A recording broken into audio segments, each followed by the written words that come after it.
Hello പുതിയൊരു വീഡിയോയിലേക്ക് എല്ലാവർക്കും സ്വാഗതം. അപ്പോൾ ഇന്നത്തെ വീഡിയോ എന്ന് പറഞ്ഞിട്ടുള്ളത് ഒരു അടിപൊളി പലഹാരത്തിൻ്റെ റെസിപ്പിയാണ് കേട്ടോ. റവ വെച്ചിട്ടാണ് നമ്മളിത് ചെയ്തെടുക്കുന്നത്. നാവിലിട്ടാൽ അലിഞ്ഞു പോകുന്ന ഒരു പലഹാരമാണ് കേട്ടോ. അപ്പോൾ ഇതെങ്ങനെ ഉണ്ടാക്കിയെടുക്കുന്നതെന്ന് നോക്കാം.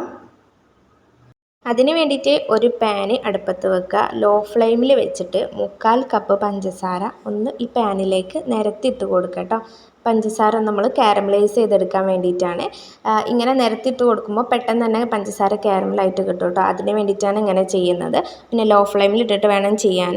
ലോ ഫ്ലെയിമിൽ ഒരു 5 മിനിറ്റ് വെച്ച് കഴിഞ്ഞാൽ തന്നെ പഞ്ചസാര കാരമലായിട്ട് ഇങ്ങനെ വരും. ആ ഒരു ടൈമിൽ നമ്മൾ ജസ്റ്റ് ഒന്ന് മിക്സ് ചെയ്ത് കൊടുക്കുക. എന്നിട്ട് കുറച്ച് ടൈമും കൂടി വെച്ച് കഴിഞ്ഞാൽ പഞ്ചസാര നല്ല പോലെ തന്നെ കാരമലൈസ് ആയി നമുക്ക് കിട്ടും.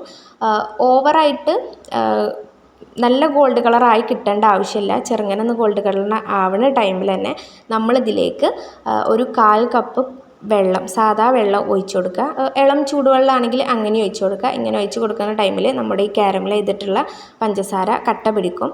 അതൊന്ന് ലോ ഫ്ലെയിമിലിട്ട് കുറച്ച് ടൈമൊന്ന് മിക്സ് ചെയ്ത് കൊടുത്തു കഴിഞ്ഞാൽ പഞ്ചസാര നല്ല പോലെ തന്നെ അലിഞ്ഞ് കിട്ടും കേട്ടോ. അപ്പോൾ അതാ ഇങ്ങനെ ആയിട്ട് കിട്ടിയിട്ടുണ്ട്. അത് നമ്മുടെ ഒരു സൈഡിലേക്ക് മാറ്റി വെക്കാം.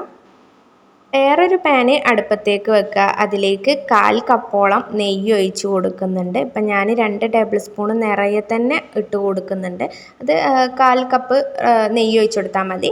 എന്നിട്ട് നമ്മൾ അതൊന്ന് ചൂടായി വരുന്ന ടൈമിൽ ഇതിലേക്ക് 1/2 കപ്പോളം റവയാണ് ചേർത്ത് കൊടുക്കുന്നത്. വറുത്ത റവ ആയാലും വറുക്കാത്ത റവയായാലും നെയ്യിലിട്ടുകൊണ്ട് നല്ല പോലെ ഒന്ന് മിക്സ് ചെയ്തെടുക്കുക, ഒന്ന് വറുത്തെടുക്കുക കേട്ടോ. ഇങ്ങനെ ചെയ്യുമ്പോൾ റവ നല്ല പോലെ സോഫ്റ്റായിട്ട് നമുക്ക് കിട്ടും. ലോ ഫ്ലെയിമിലിട്ടിട്ട് വേണം ചെയ്യാൻ. റവ കളറ് ചേഞ്ച് ആവേണ്ട ആവശ്യമൊന്നുമില്ല കേട്ടോ. എല്ലാം പാടെ നന്നായിട്ട് തന്നെ ഒന്ന് മിക്സ് ചെയ്ത് ഒരു സോഫ്റ്റായിട്ട് കിട്ടിയാൽ മതി. ആ ഒരു ടൈമിൽ നമ്മളിതിലേക്ക് നല്ല പോലെ ചൂടാക്കിയിട്ടുള്ള 500 ml പാലാണ് ചേർത്ത് കൊടുക്കുന്നത്. ആദ്യം കുറച്ച് പാല് ചേർത്ത് കൊടുത്തിട്ട് നല്ല പോലെ മിക്സ് ചെയ്തതിന് ശേഷം കുറച്ചധികം തന്നെ പാല് ചേർത്ത് കൊടുക്കാം. ഇനി പാലിന് പകരം നിങ്ങൾക്ക് വേണമെന്നുണ്ടെങ്കിൽ നല്ല ചൂടുള്ള വെള്ളം ഒഴിച്ച് കൊടുത്താലും മതി. അല്ലാന്നുണ്ടെങ്കിൽ ഇപ്പം ഞാൻ പകുതി പാലും പകുതി വെള്ളമാക്കിയിട്ടാണ് ഒഴിച്ച് കൊടുത്തിട്ടുള്ളത്. എന്നിട്ട് നല്ല പോലെ തന്നെ ഒന്ന് മിക്സ് ചെയ്തെടുക്കുക. അപ്പോൾ റവയും പാലും കൂടി നല്ല പോലെ കുറുകി കിട്ടും കേട്ടോ. ഒട്ടും തന്നെ കട്ടകളൊന്നും ഇല്ലാതെ മീഡിയം ഫ്ലെയിമിലിട്ടിട്ട് നല്ല പോലെ തന്നെ മിക്സ് ചെയ്തെടുക്കുക. ഇനി ആവശ്യമുണ്ട് എന്നുണ്ടെങ്കിൽ കുറച്ചും കൂടി പാല് ചേർത്ത് കൊടുക്കുക. 500 ml മുഴുവനായിട്ട് ഒഴിക്കാതെയാണ് ചെയ്യുന്നത് ഉണ്ടെങ്കിൽ കേട്ടോ. എത്രത്തോളം വേണമെന്ന് വെച്ചാൽ അതിനനുസരിച്ച് ചേർത്ത് കൊടുക്കുക. നല്ല പോലെ തന്നെ മിക്സ് ചെയ്തിട്ട് കിട്ടിക്കഴിഞ്ഞാൽ പിന്നെ നമ്മൾ കാരമലാക്കി വെച്ചിട്ടുള്ള നമ്മുടെ ഈ പഞ്ചസാര ഇതിലേക്ക് ഒഴിച്ച് കൊടുക്കുന്നുണ്ട്. എന്നിട്ട് നല്ല പോലെ തന്നെ ഒന്ന് മിക്സ് ചെയ്തെടുക്കുക കേട്ടോ. ഈ റവയും പഞ്ചസാരയും എല്ലാം പാടെ നല്ല പോലെ തന്നെ ഒന്ന് മിക്സ് ചെയ്തെടുക്കുക. പഞ്ചസാര ഈ ഒരു ടൈം കൊണ്ട് തന്നെ നല്ല പോലെ കട്ടിയായിട്ട് കിട്ടിയിട്ടുണ്ടാകും. അപ്പോൾ വേണമെന്നുണ്ടെങ്കിൽ ഒന്ന് ചൂടാക്കിയിട്ട് ഇതിലേക്ക് ഒഴിച്ച് കൊടുക്കുക കേട്ടോ. കട്ടിയായിട്ടുണ്ട് എന്നുണ്ടെങ്കിൽ ചൂടാക്കിയിട്ട് ഇതിലേക്ക് ഒഴിച്ച് കൊടുത്താൽ മതി. എന്നിട്ട് ഇതാ നല്ല പോലെ ഒന്ന് മിക്സ് ചെയ്തെടുക്കുക. മീഡിയം ഫ്ലെയിമിലിട്ടിട്ട് വേണം ചെയ്യാൻ. ഈ ഒരു റവയ്ക്ക് 1/4 കപ്പ് പഞ്ചസാര കറക്റ്റ് മധുരമാണ് കേട്ടോ. നിങ്ങൾക്ക് ഇനി വേണമെന്നുണ്ടെങ്കിൽ കുറച്ചും കൂടി ചേർത്ത് കൊടുക്കുക. കാരമൽ ചെയ്യുമ്പോൾ തന്നെ കുറച്ചും കൂടി ചേർത്ത് കൊടുക്കുക കേട്ടോ. എന്നിട്ട് ഈ ഒരു മിക്സിലേക്ക് നമ്മൾ കുറച്ച് ഏലക്ക പൊടിച്ചതും അതുപോലെ നിങ്ങളെ കയ്യിൽ നട്ട്സൊക്കെ ഉണ്ട് എന്നുണ്ടെങ്കിൽ അണ്ടിപ്പരിപ്പും ബദാമൊക്കെ ഒന്ന് ക്രഷ് ആക്കിയിട്ടോ അല്ലെങ്കിൽ പൊടിച്ചിട്ടോ അതിലേക്ക് ചേർത്ത് കൊടുക്കുക. എന്നിട്ട് നല്ല പോലെ ഒന്നും പാടെ മിക്സ് ചെയ്തെടുക്കുക കേട്ടോ.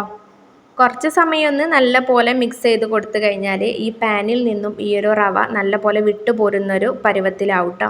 ആ ഒരു പരുവത്തിലായി കഴിഞ്ഞാൽ പിന്നെ നമുക്ക് ഫ്ലെയിം ഓഫാക്കാം. എന്നിട്ട് ഏതൊരു പാത്രത്തിലാണോ നമ്മൾ സെറ്റ് ചെയ്യാൻ ഉദ്ദേശിക്കുന്നത് ആ ഒരു പാത്രത്തിൽ നമുക്കത് സെറ്റ് ചെയ്തെടുക്കാം. അപ്പോൾ ഞാൻ ഈ ഒരു 2 ചെറിയ പാത്രത്തിലാണ് ആക്കിയിട്ട് എടുത്തിട്ടുള്ളത്. നിങ്ങൾക്ക് ഇനി ഏത് പാത്രത്തിലായാലും കുഴപ്പമൊന്നുമില്ല. എന്നിട്ട് വേണമെന്നുണ്ടെങ്കിൽ ഡെക്കറേഷന് വേണ്ടിയിട്ട് കുറച്ച് അണ്ടിപ്പരിപ്പ് മുന്തിരിയൊക്കെ മേലെ ഇട്ട് കൊടുക്കുക, നെയ്യിൽ മൂപ്പിച്ചത് കേട്ടോ. എന്നിട്ട് ഇതാ നല്ല സൂപ്പർ ടേസ്റ്റി ആയിട്ടുള്ള കാരമൽ റവ കേസരി ഇവിടെ റെഡി ആയിട്ടുണ്ട് കേട്ടോ. അടിപൊളി ടേസ്റ്റാണ്. നാവിലിട്ടാൽ അലിഞ്ഞു പോകുന്നൊരു കേസരിയാണ് കേട്ടോ. അപ്പോൾ എല്ലാവരും ഒന്ന് ഉണ്ടാക്കി നോക്കുക. എന്നിട്ട് ഫീഡ്ബാക്കൊക്കെ ഒന്ന് അറിയിക്കും കേട്ടോ. പിന്നെ വീഡിയോ ഇഷ്ടപ്പെട്ട് കഴിഞ്ഞാൽ ലൈക്ക് ചെയ്യാനും ഷെയർ ചെയ്യാനും പിന്നെ സബ്സ്ക്രൈബ് ചെയ്യാനൊന്നും മറക്കല്ലേ കേട്ടോ.